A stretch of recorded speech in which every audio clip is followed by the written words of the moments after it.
The world learning, and you're trying to keep up. The fight against coronavirus as the Oxford...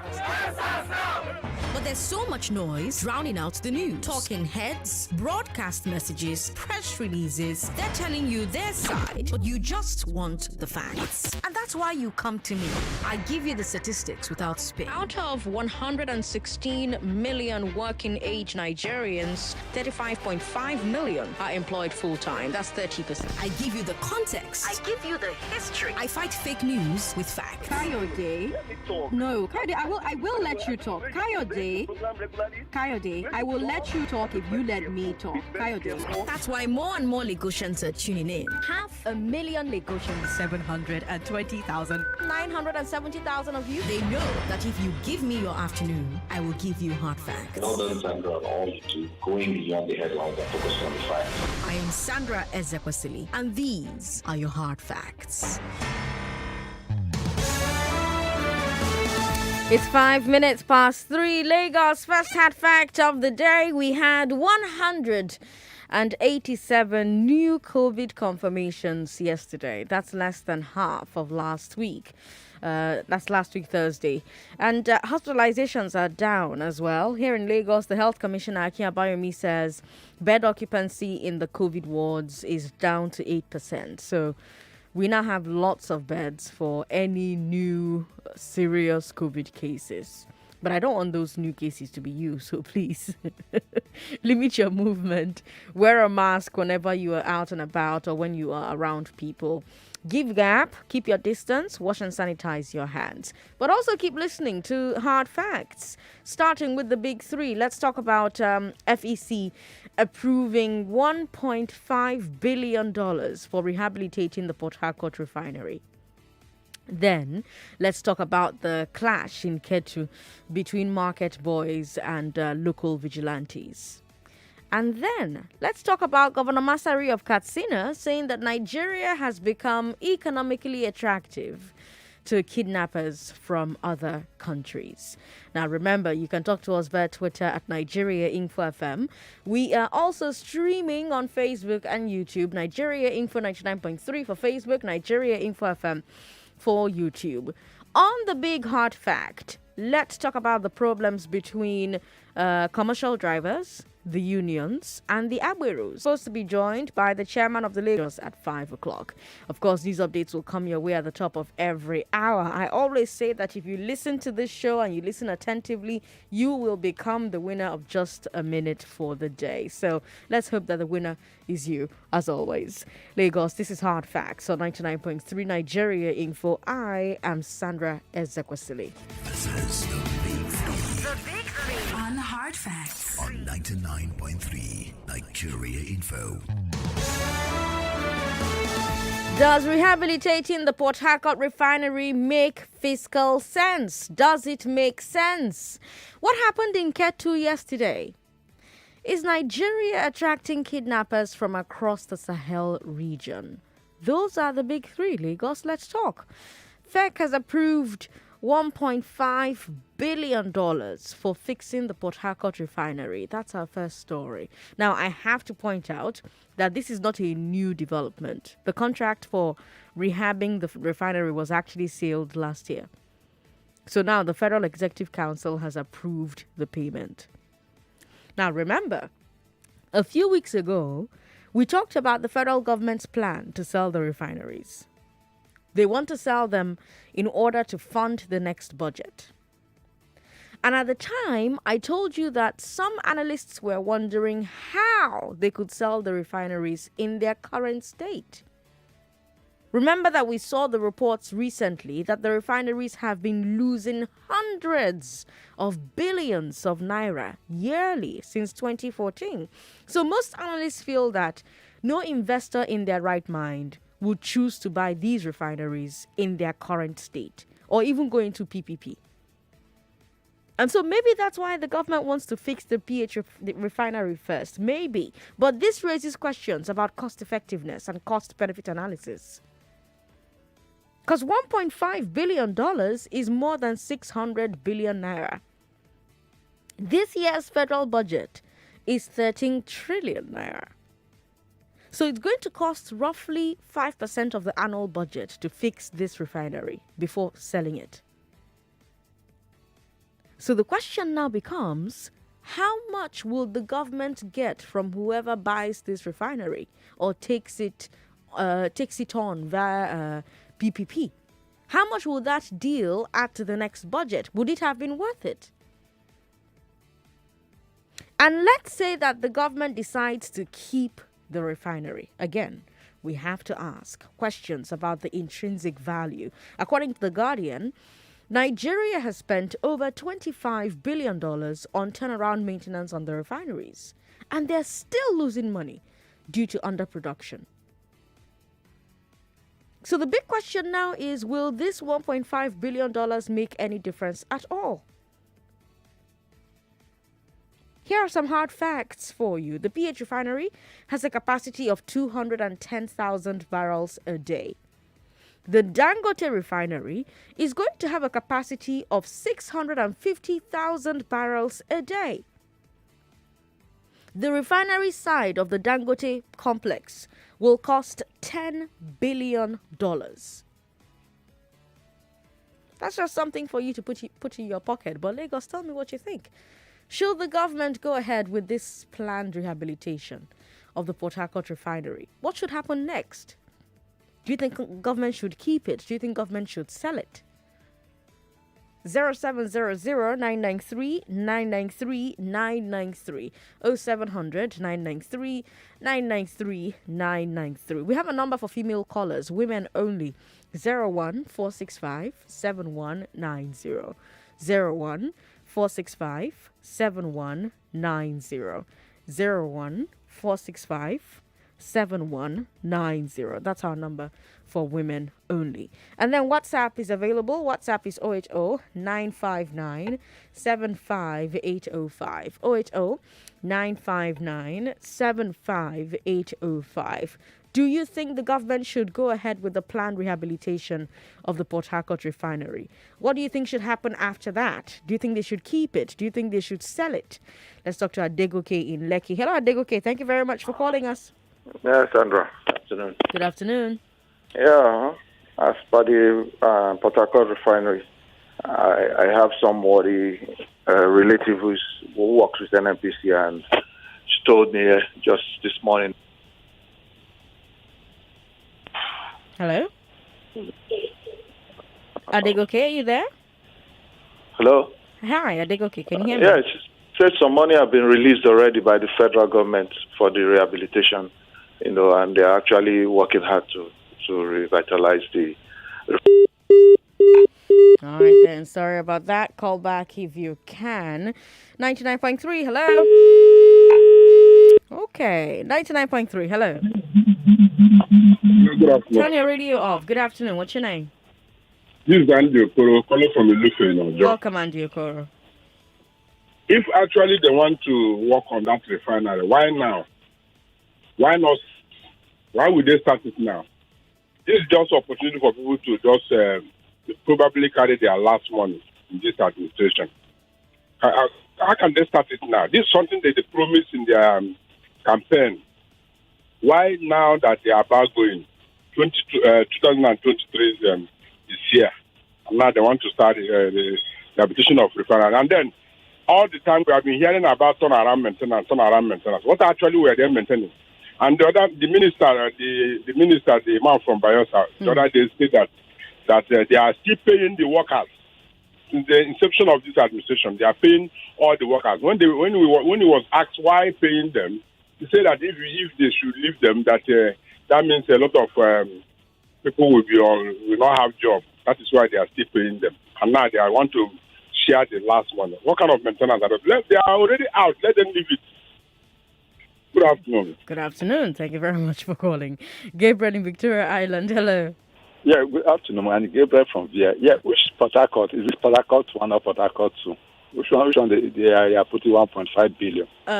Port Harcourt Refinery, yeah. They have to there. They have to. I know about it, and they have to. We have to in Port Harcourt. Which two do we have in Port Harcourt? There's only one refinery. There's two refineries in Port Harcourt. Where and where? There's the ones collected by Shell by 1965. They are the one built by Babangida 1989. Which one? Which particular one?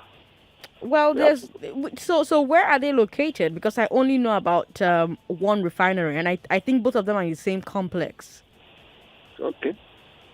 Right. Okay. You're talking about the refinery in Alisa, right? Yeah, Alisa, yes, the first one. That was the first refinery in Nigeria. But Babangida built the second one, 1989. Okay, but does it matter which refinery? Is there a difference? It matters. No, it matters. You cannot republish the one of 1965. Well, the two refineries, well, I hesitate to call them two refineries, but the ones you're talking about are in the same complex. What IBB did was add new capacity, and both of them are being refurbished. I think they are just wasting money. Since Pastor just 90 now, they have been pumping money on refinery. No one is working. So, in your opinion, they shouldn't do this? They should not do it. They should just tell it out. What Pastor just did was the best thing. When Yaradura came, he collected from the one that go to buy, and I don't know. We are just wasting time. But there are concerns. There are concerns that if they sell the refinery the way it currently is, they won't get good money for it.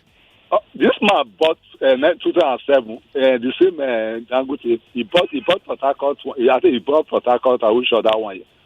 And this Yaradura came and collected it back. And that's where the home mistakes start from. We are pumping money on that refinery. If your engine knock in your motor, what do? You remove the engine that you buy to use one, or you buy a brand new one. You cannot be fixing something that's already outdated. That's why if you want to do refinery, that's why I build brand new refinery. Then you stop wasting our money. All right, Gabriel, thank you very much for calling. Eze in Ogun State, how are you? Oh, good afternoon, ma'am. Good afternoon, welcome. Yeah, this is a calling from Odogbolia. You see, these governments, they are just only boasts. All the projects that they have set up, which one have they completed? So let them leave that refinery and settle themselves and go on 2023. Let's look for another new government. And that government should be the one to start it in earlier time so that they will finish it and Nigeria will have rest. Because if they start it now, the next government will say, we are not the one who started it. Then they will abandon it. So let them leave it as it is now until when we establish new government in Nigeria. Then they can be able to fix the refinery so that they should not go there at all. Let them face the one they have faced off now. Like Lagos about the expressway, the third Niger bridge, they should finish that one and leave the refinery first. Use that for those bridges and roads. Let the road work first. Then we'll talk about how to get the refinery working. So please, that's what I have to contribute. Thank you very much. Eze, thank you very much for calling us. If you just joined the show, the Federal Executive Council approved $1.5 billion for fixing the Port Harcourt Refinery. That's our first story on today's Big Three. Now, when we started, I told you that this thing is not a new development. The contract for rehabilitating the refinery was sealed last year.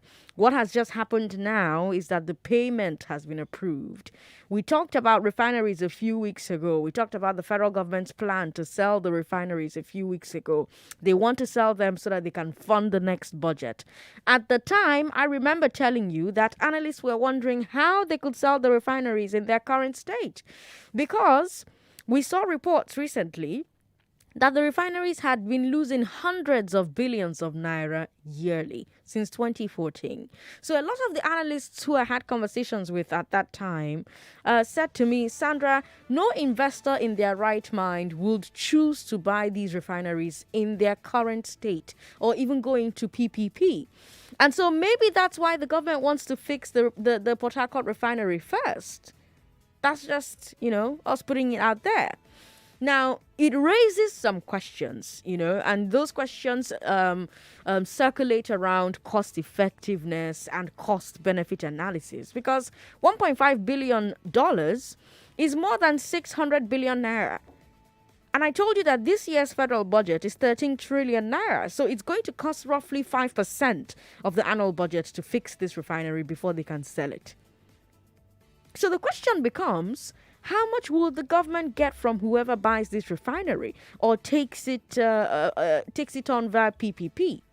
How much would that deal add to the next budget? Would it even have been worth it? And if the government decides to keep the refinery, again, we have to ask about the value, the intrinsic value. Because The Guardian is reporting that Nigeria has spent more than $25 billion on turnaround maintenance on the refineries. And they're still losing money due to underproduction. So this $1.5 billion that we want to pump in here now, will it make a difference? And then I shared some hard facts with you. I told you that the PH refinery has a capacity of 210,000 barrels a day. And the Dangote refinery is going to have a capacity of 650,000 barrels a day. The refinery side of Dangote's complex will cost $10 billion. Now, knowing all of this, hearing all of these details, do you think the government should go ahead with this planned rehabilitation of the Port Harcourt Refinery? Do you think the government should keep the refinery? Do you think the government should sell the refinery? 0700-993-993-993. For the women, 01465 7190. 01465-7190. That's the number you should be calling if you are a woman. On WhatsApp, 080-959-75805. 080-959-75805. We've got Aigbe on the line. Hello, Aigbe. Thank you for calling us. Sandra, top of the day to you. Top of the day to you, so. Yeah, as regards to what you are saying, the refinery, it is not this that matter, but how long will it take to fix it before it start working? Because if you give the contract to do a work, the contractor is supposed to tell you this is how many years it will take to put it in order before it start working. Or from after 6 months of 1 year, we can start producing the petroleum. But nothing like that, just a matter of we gave her the contract to put the refinery in order. How many years will it take to put it in order? And when will it start functioning? Whether under 6 months, whether 1 year, whether after they must gone away from the office, another government will come and say they did rubbish. All the money just go down like that. So we have to be specific and know what we are looking at. And they were about to borrow money abandoned in the bank. What they call it, they are money or money that people did not claim for 3 years or 4 years. Yes, dormant money. Okay, hello? I'm hearing you. If there is money, why borrow? Which money are they going to use to repair this refinery when they are looking for money to borrow? The one they have borrowed from China, they have not paid back. So what kind of giving out? Where do they get that money from? Or is it just on the air? Or as well? Let them give us the explanation. All right, Aigbe, thank you very much. Very, very, very important questions Aigbe asking there. Let's talk to Chika. Hello, Chika. Thank you very much for calling us. Hello. Hi, Chika. Good to have you on the show. Good afternoon, Sandra. Good afternoon. Please, this government, they've really failed us in every area. They should just leave that refinery alone and pack their baggages and leave. Because I don't trust. Even when they tell you good morning, please look at the time to be sure it's morning. So they should just pack their baggages and leave. They are just, I don't know how we Nigerians fell for them and allowed them to come to power. Just giving them this opportunity, see how they failed most Nigerians. Please, they should just leave it alone and let another government come in and revamp it. Whether sell it or do anything, let them, because once they leave now, if they don't, they will say another government should do it. They shouldn't just touch it. They should just leave it. Why now? How come they are just waking up from their sleep now? All right, Chika. Please, they should just leave it. All right. Thank you very much for calling. 99.3. Hello. Hello. All right, then. 99.3. Hello. Hello. Thanks for calling. Yeah. Hello. Yeah, Sandra. Yes, thanks for calling us. What's your name? This is Chief Onodugo from FESAC. Good to have you on the show. Welcome. Go ahead. Yeah, I greet you there. I greet you too. let them leave everything and pack their bag and go. Because they said the period of the time is they will do it in the price of 24 months. 24 months. And by 24 months, they have finished their tenure. Are you understanding me? Okay. 24 months, they have finished their tenure. Okay. Then the work that you cannot finish, what are you trying to do it again? 24 months, your tenure have finished now. Then whom are you leaving it for? Then another government will come and started doing it. Let them go and finish Niger, second Niger bridge. Hmm. Let's go about the express road. Let them go and finish it. Look at Jokute there. They said something about it. Let them touch it to go and finish it. And Jokute has been there for so many years. And another government will come and say they will put something at Jokute. Jokute is a factory that will produce everything that we need in this country. But nobody, when they come, everybody will siphon their own and go. Let them leave it. But you know, 24 months is 2 years. Should the government not start any new projects for the next 2 years? Which government? This very one? Yes. Should they not do anything for the next 2 years? And let them go to the ones they have started already. That is what I'm saying. Let them go to the one they have started and finish it up. Okay, why not to go to that Ajokute? They're supposed to go there now and do something.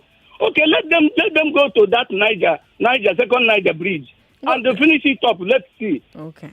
All right. Okay, look at the Niger Express Road. We'll let them finish it up now so that everybody will race and count it for them. Then you go and touch here. You say we can't be hearing all these things. But work is currently ongoing at the bridge now. Nothing now. We pass there every day. Nothing. All right, Chief. Thank you for calling me. I need to take a break. Lagos. Don't go away. This is Hard Facts. I'm Sandra Ezekwesili.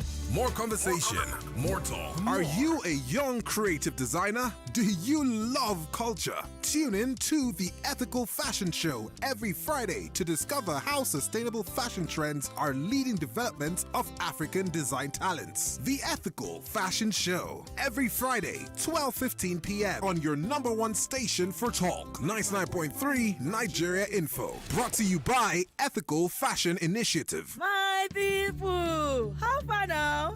See, if any kind person say you want the coded password for your bank app, I be your PIN, I be your card PIN, I be the TIN number where they for the back of your card, your pay ID, I be the answer for your security question.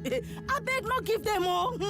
All this information, them supposed they coded. You're not supposed to share them with anybody.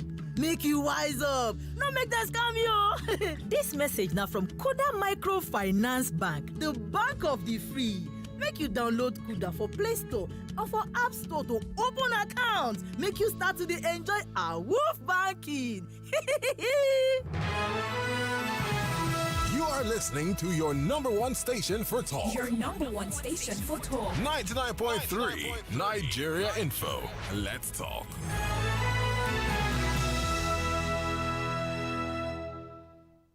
This is the Big Three. The Big Three. On Hard Facts. On 99.3 Nigeria Info. Our second story on today's Big Three is the clash in Ketu yesterday between fruit market boys and so-called Ikosi boys. Now, the details are still sketchy, but we're getting reports that young men from the fruit market went to meet the traditional ruler, but were kicked out of the palace. Later on, they allegedly began to attack the community, and that was when the Ikosi boys struck back. We're hearing that half a dozen people are confirmed injured and that shops, stalls, and homes have also been attacked. I'll be giving you updates as I get them, but I also want to hear from you. Those of you who live and work there in the Ketu area or who have people there, please give us a call and tell us what happened. What exactly happened? What was the extent of what happened? 0700-993-993-993. What happened in Ketu yesterday? If you know, please call. Tell us 01465-7190. 01465-7190. And why do we have so many groups and so many organizations ready to clash and use violence? Why has government been unable to, so far, check these groups? 99.3, hello. Hello. Thanks for calling. What's your name? My name is Ole. Good to have you on the show. Can you turn your radio off? Okay, I just did that now. All right. I just want to contribute to the first story. Victory. Yeah, the first story. Yeah. That has to do with the Port Harcourt Refinery. Mm-hmm. I heard in another station this morning why the Minister of Petroleum was talking that it's going to take 3 phases. That the first one will take like 12 months. It will take 12 months. The second phase will be 24 months. Why the third phase will be 48 months? Right. So it is possible for this government to have, they won't be in that position. As in, they won't be in that position before it's over. Exactly. So it is better for them not to start what they will not be able to finish, since there is no political ideology in this country. What if they are not the party that will come back again? So who will continue from where they stop? That means other governments have to abandon and start all over again. So it's better for them not to even start.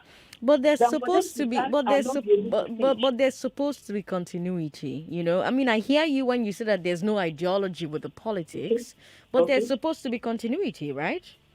Yes. They're supposed to be, but we all know what is happening in Nigeria today. We all know each party with their own agenda. So I think it is better for them not to start than to start and not be able to finish. Thank you. Thank you very much for calling. Thank you very much. You made quite a lot of points. The number for women is 01465-7190. 01465-7190. We've got WhatsApp as well. WhatsApp is 080-959-75805. 080-959-75805. We've got Mrs. Ibauchi on the line. How do I say your name, ma? Ibeawuchi. Ibauchi. All right. Thank you very much for calling. You're live on the show. I'm on the road now. Okay. I want to contribute to that of refinery. All right. Go ahead. Finish with it. That was why I've been calling. Okay. This government don't want. There is not. If I'm sorry to say anyway, that government of fraud. The cleanup they say they're going to clean Ogoni land. Since their inception, have they done that?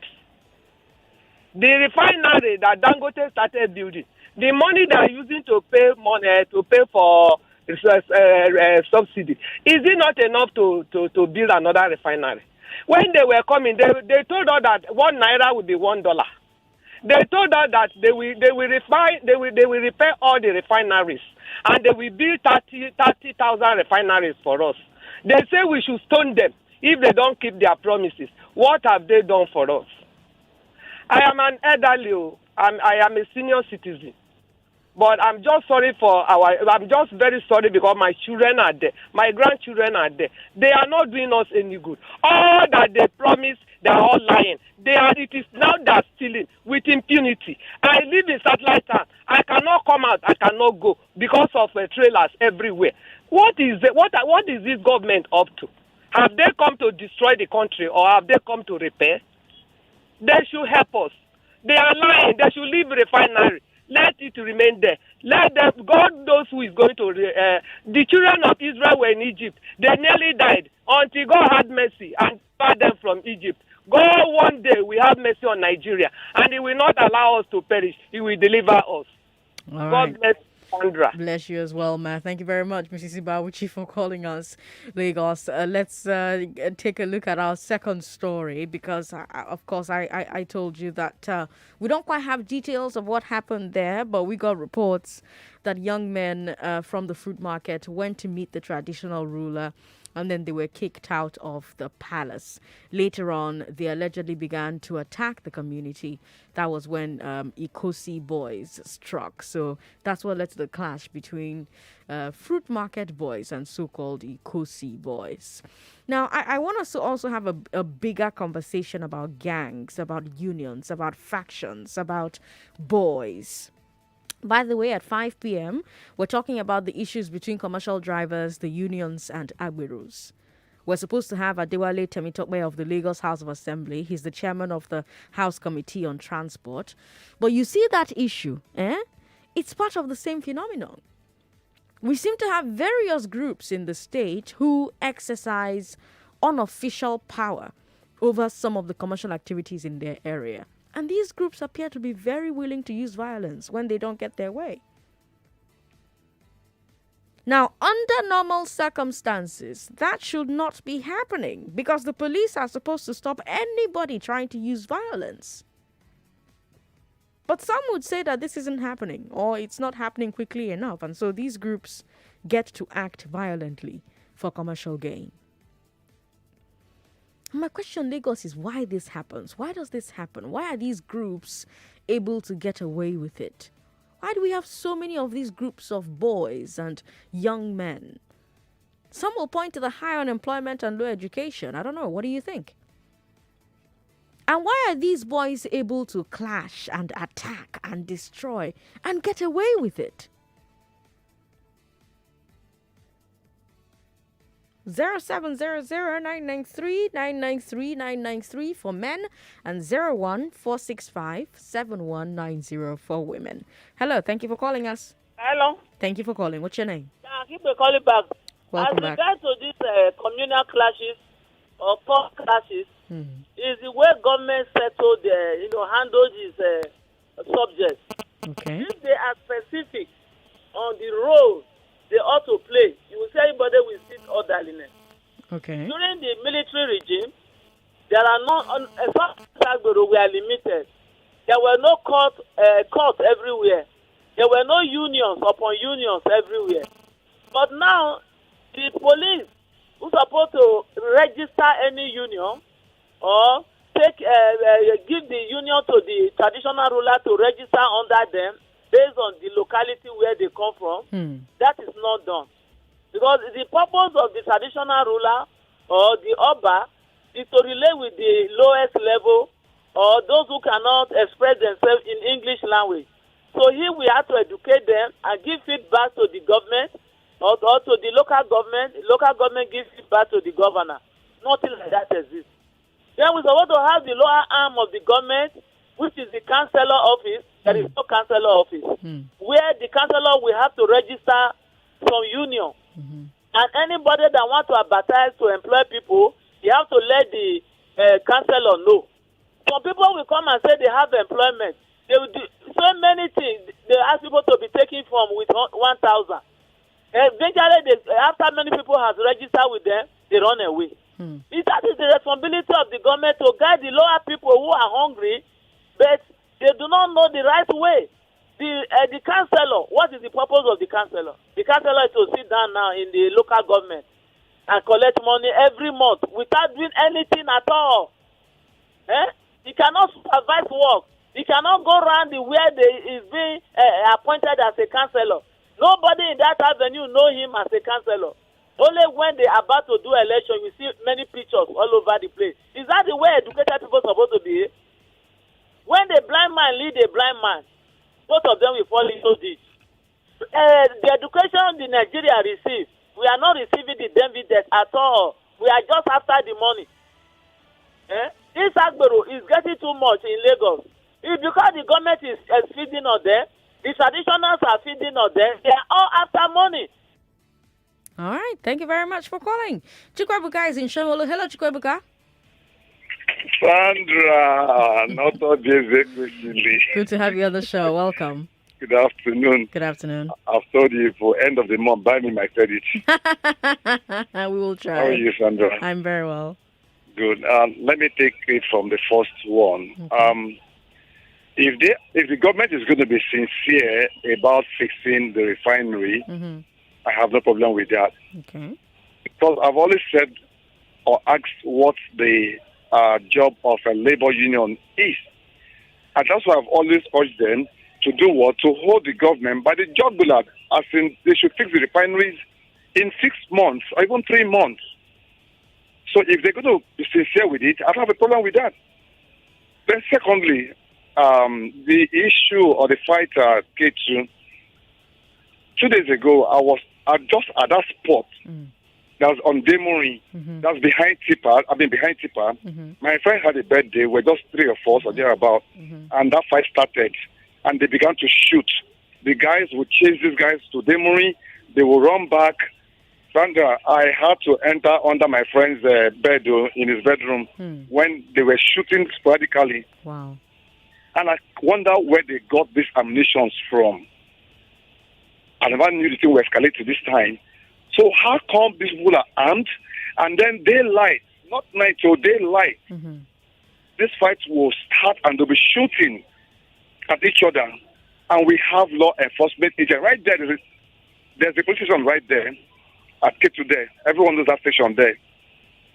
And I wondered what they did. How long will this continue? And innocent people will keep dying, keep sustaining injuries, and these boys will not be arrested. They will go scot-free, just like Friday as well. Under arrest my case. Thank you, Chukwuebuka, God for will save calling. The favorite Nigerian line, God will save us. We've got messages on Twitter. Ndubese says, please mark today's date. They are just indirectly opening an account for 2023 election campaign. Egoigwe says, kidnapping is a thriving business, so those in Sahel region are coming in to cash out. Well, yes, that's our third story on today's Big Three. Governor Aminu Masari of Katsina State says that Nigeria is attracting kidnappers from neighboring countries. Masari said, quote, yes, there are kidnappers, there are bandits around, but look at the whole world and look at the position of Nigeria in the Sahel region. Are we not the richest? So the attraction even for kidnappers to come to Nigeria is there. If you kidnap somebody in Mali, where are you going to get thousands? If I kidnap you in Nigeria, I get millions. So all of us will have to rise to the occasion. End quote. That's the governor of Katsina State, Masari. He's saying that the high rate of kidnapping is a sign that life is good in Nigeria compared to our neighbors. I wonder what you say to that. Now, of course, this raises the question of why Nigeria is unable to stop these kidnappers, these foreign kidnappers. If these bandits are indeed coming to Nigeria from Mali and Niger and other neighbors, like Masari is saying, how come the Nigerian security services are unable to detect and stop them? I mean, these are armed gangs, right? And then Masari also painted a picture of how the bandits have gotten bolder and their operations have increased in scope. He said, quote, when we started in 2015 in the Northwest, it was cattle rustling. Gradually, it now developed into banditry, rape, kidnappings. When all that the bandits can steal from the villagers along the fringe finished, they moved to the rustling of goats, sheep, and even chicken. What we should do and what government should do now about high-profile kidnapping, in my state, they kidnapped 4 relatives of very senior government officials. When they cannot get anything to sustain themselves, they resort to high-profile kidnappings for money in cities and town. That is the danger. That is something that we must work hard to stop. End quote. Governor Masari speaking there. So he's saying that things have gotten steadily worse, security-wise, since 2015 in Katsina. But he also says that things are better now under APC than they were under PDP. So which is it? Now, you cannot speak for Masari, but you can speak for yourself. Do you believe that the security situation has gotten better or worse? What do you think about Masari's claim that most of these bandits are coming from other countries because Nigeria is in a better economic position?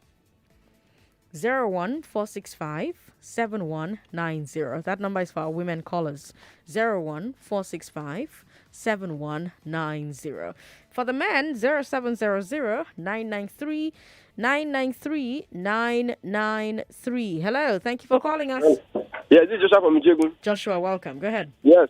Talking about those guys who were involved in a clash, I think is when immunity surely builds impunity. And when you remove M from immunity and put P there, P which is power, you are giving them power. When you are giving some people power, the wrong set of people power, you put the P and they'll turn to impunity. Okay. That's what it is. These guys have become so immune. They are covered by politicians. Most of them have talked to politicians during elections. That's why they are so immune. They have arms. They have everything. So that's what is causing all this while we're having. Thank you, Joshua, for calling us. We've got George in Agege. Hello, George. Thank you for calling. Yes. Hello, Sandra. Hi. Welcome. I'm good. And you? I'm very well. Thank God the weather is a little bit relaxed. Yes, we thank God, man. We need more of that. Number one, to the topic, the one is treated last. I want to disagree with Masari. You know why? Why? Because if the president of Nigeria had been proactive concerning these infidels coming into Nigeria, but they took it under this guise that as the grand patron of the global Fulani headers, they were allowed to come in. And that was where the problem started. Not only that, before his ascension as president of Nigeria, where I worked, like I said, I'm a retired federal civil servant and a senior citizen. Do you understand? Back there, northeast, northwest, it's only north central that you will not find it. Although some of them still bring Emirate Council, that is their letter, asking that these elders be allowed to come in, that they are part of us. That is the truth. That was even before the ascension of President Muhammad Buhari. And I find it very strange that if Emirate Council can be above our constitution, because in diplomacy there's always rules of engagement. Right. For you to enter into another person's country, you must be. Yes. Yes, as a student of international relations, yes, you must be disarmed. You cannot enter. Going into another person's country with your uniform is found out. Not now talk of how much more weapon. But the president said allow them. So what? So now Masari now saying that Nigeria is rich. No, that has always been the cover under which northern Nigeria operates. Yes, that is the gospel truth. But very soon, God is going to judge. I won't say more than that. Because in Yoruba, there's a proverb that Orishabo le gba mi, shemi bo she ba mi. That is, can I translate? Yes, of course, please. That you idol, if you cannot save me, just leave me where you have met me. Yes, that is what we expect this present government to have done with us Nigerians. I rest my case. George, thank you very much for calling us. Wow. We've got Goke Aiki on Twitter who says, from the report, it is stated that the rehabilitation will take 44 months for total completion. It will be in 3 phases, 18 months, 24 months, and 44 months. But, I mean, if the APC had come into power and they had said, for instance, we did not start these projects because we were not sure the next government will continue them, would Nigerians have accepted that? No. So even if it's going to take 3 phases, is that a good enough reason for them to not start it? We've got Daniel in Surulere on the line. Hello, Daniel. Good afternoon. Good afternoon. Welcome. I want to talk about the fight at Ketu. Yes, please, go ahead. Thank you. Please, can I ask you a question? Yes, Very please. simple one. Okay. Who brought these people into power?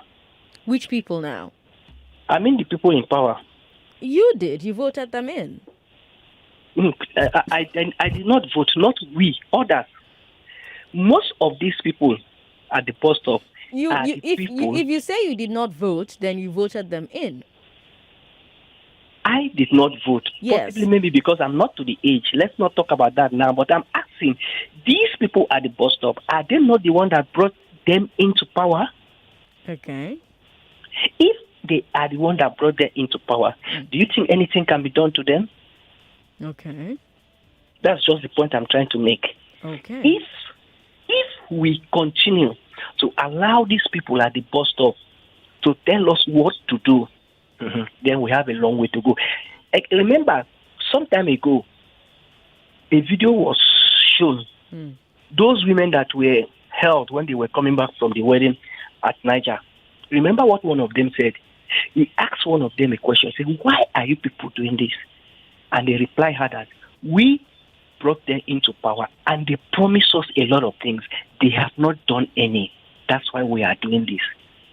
Gradually, everything is unfolding. And everything will keep unfolding before their tenure expire. They want to repair the refinery. What were they doing all this while? Why starting now? And don't forget, they will not finish it. According to what I heard, they will not finish it until they leave. They will work for 44 or how many months. That doesn't mean the refinery will finish and it will start production. No. So why? Why all this? Daniel, thank you very much for calling. 99.3, hello.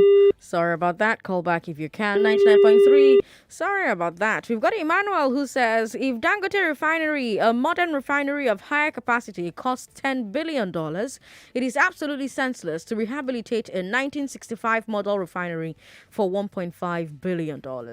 We can build 2 brand new refineries with the $30 billion loan approved. All right, Emmanuel, thanks for your message. Mao, that's Mike Odebo on Twitter, says PH Refinery should be outsourced and later sold to serious investors with requisite expertise. Nigeria is definitely attracting kidnappers all over the world due to government's approach with them. No decisive punishment for offenders. Obvious danger. Mao, thank you for your message. Kalu Odo says, they should sell it as scrap. As an investor, I will rather go for a refinery with modern technology than to buy, push and start. What a way to put it. Kalu, thank you very much. Watagwan says, rehabilitating Port Harcourt Refinery is not yet time to jubilate until the job is done. We know how insincere the government can be. All right, let me go to WhatsApp. I've been taking your tweets. Now let me go to WhatsApp and take a look at your messages. Lola Day from Costain says, make this our government be serious for once. They should finish the projects at hand, not jumping from one to one. Clean Ogoni land, na lie. Finish Lagos Ibadan Express Road, na lie. Our government, no, they try. They should leave the refinery for another government to come. But can the government do multiple projects at once? I don't understand what people are saying. Can they do more than one project at the same time? You can work and chew gum at the same time now. So why can't the government, do multiple projects? I mean, government is not this small atom or small piece. Government is large, right? So they surely can have their finger on a lot of pulses. No? Don't you think so? We've got somebody who says anyone involved in kidnapping deserves the capital punishment. That's a message from Ifanyi. Ifanyi, thank you very much for sending your message in. Sandra, PH Refinery rehabilitation. Why now? I see this move as an avenue for some greedy politicians to loot more ahead of 2023 election. Seriously, it's better to concession it to a private company for maintenance and repair. If not, Nigeria government cannot make it workable because corruption is the order of the day. That's a message from Steve in Ojo. Steve, thank you for your message. Dave from Surulere says, Sandra, these gangs are employed by government officials, politicians, and royal fathers as their thugs. That's why they've grown to be powerful and lawless. Look at how wealthy their leaders have become. See what happened at Obalende the other day when the unions were terrorizing the community with guns and other dangerous weapons. What did the governor, his government, and security agents do to them? Were these not the thugs the government and politicians employed and sponsored to attack innocent youth citizens exercising their fundamental constitutional rights to protest peacefully? The government and politicians are involved in sponsoring. Oh man, that's a lot of allegations you're making there. Like quite a lot of allegations you're making, and quite frankly, I can't keep reading that message. We've got somebody who's asking me how much it costs to travel out. So it's a lot of money. You better stay here and fix your country. It's a lot of money. We've got a message from Mokena Daniels in South Africa. And Mokena says, if the kidnappings continue, then the national security is still questionable. APC and opposition parties are going to use it to campaign and lie. All right, let's take a break, Lagos. Are you a young creative designer? Do you love culture? Tune in to The Ethical Fashion Show every Friday to discover how sustainable fashion trends are leading development of African design talents. The Ethical Fashion Show every Friday, 12:15 p.m. on your number one station for talk, 99.3 Nigeria Info. Brought to you by Ethical Fashion Initiative.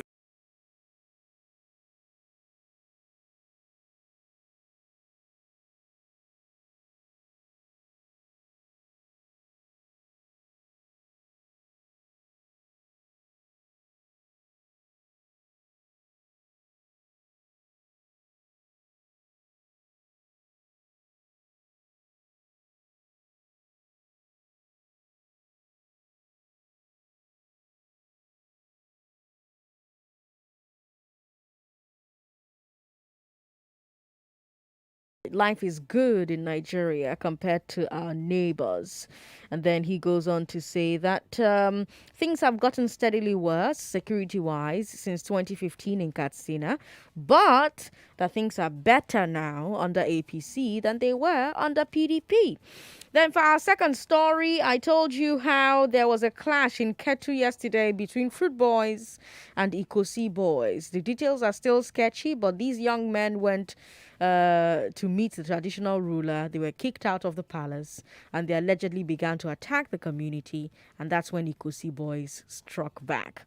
That was our second story. Our first story is that FEC approved $1.5 billion for fixing the Port Harcourt Refinery. That's what we're talking about. Ewomazino is in Lekki. Thank you very much for calling us. Hello. Thank you for calling. Right. Yes. Now, the simple question I want to ask concerning that refinery is the 1.5 billion for all the stages of the repairs. Yes. Or that 1.5 is going to be for first stage, and then another stage they will budget another money, and then just like that. They'll keep going and keep going. I'll have to check. I'm not quite sure, to be honest with you. Okay, because if that is going to be what they will do, automatically we will know what they are doing. You understand? Okay. But if they have genuine intentions to really put the refinery to work, because we'll be complaining, why are we importing fuel as an oil-producing nation? And if that complaint gets to government and they decide to stand up now to begin to do something, my appeal to them that let them do it with genuine intentions to solve the problem of the people, not with the intention for politicians to loot. Now, do you think that what should happen here is that they refurbish it and we use it, or do you think they should sell it? They should refurbish it so that we can use it, because honestly, we need internal refineries. We cannot be, the reason why we have this issue with subsidy is because we are importing. If we are no longer importing fuel, we have the oil. The oil is from us. Take it to our refinery, indigenous refinery, refine it, and then sell it to the people. Fuel will become very cheap in Nigeria if that is done. Okay. All right, Ewomazino, thank you very much for calling us. Some people will listen to that and say, no, fuel will actually not be cheap, because you have the Dangotes of the world, for instance, telling you that his fuel will not be cheap, even though he refines in Nigeria. We'll take, do we have time for a final call? No, we don't. We don't have time for a final call, but I can take a few messages from Facebook. All right, so we've got Agu who says, Sandra, With my experience in selling refurbished things, the marked up profit between fixing to sell and selling outrightly without fixing is usually insignificant, and it can amount to waste of time and resources. They should sell outright. If they want to sell, hold on, let me see. Should they want to sell, let them sell outright. No investor in their right minds will price high a refurbished refinery from Nigeria. All right, Google Dokbemu, thank you very much for your message. We've got Adebola Gusamson. Okay, this government should pack their bag and go. For who to take over? Adebola Gun is asking that question. Well, that's a good question. Osaivie says, it would be nice to see these projects completed once and for all. At least our refineries should be working, but these government over time cannot do without corruption. That the fear we Nigerians have is that the money might be looted. All right. Osaivie is actually watching from Benin. Osaivie, good to have you on the show. Let's bring you business news, and then we'll bring you League of Extraordinary Nigerians. I am Sandra Ezekwesili. Don't forget, we have the House Committee Chairman on Transportation joining us at 5 o'clock to talk about the tensions between road transport workers, the unions, the drivers, all of that, Agbiros as well. 5 p.m., that's when that conversation will happen. Don't go away. And now, the business news.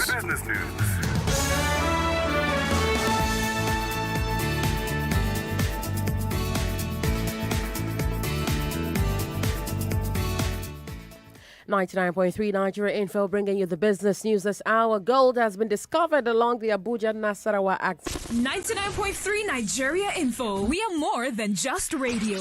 Subscribe to our YouTube channel at Nigeria Info FM. Check us out on Facebook at Nigeria Info 99.3. Follow us on Twitter at Nigeria Info FM and on Instagram at Nigeria Info FM Lagos for live updates as it happens. 99.3 Nigeria Info. Let's talk. The people of Rivers State are happy with the